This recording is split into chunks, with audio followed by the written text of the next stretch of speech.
Bangladesh jewellers সমিতি গত সোমবার রাতে সোনার দাম সমন্বয় করার সিদ্ধান্ত জানায়।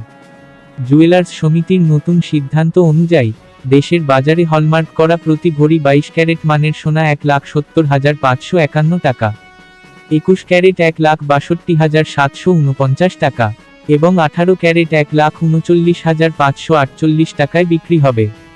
এছাড়া সনাতন পদ্ধতির প্রতি ভরি সোনার দাম কমে হবে 1,15,392 টাকা। সোনার দাম কমলেও রূপার দাম অপরিবর্তিত রয়েছে।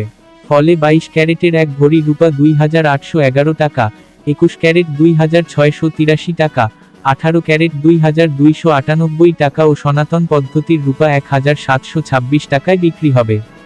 বিনিয়োগ: সোনা একটি জনপ্রিয় বিনিয়োগ মাধ্যম। এটি একটি স্থিতিশীল এবং মূল্যবান সম্পদ যা সময়ের সাথে সাথে মূল্য বাড়তে পারে।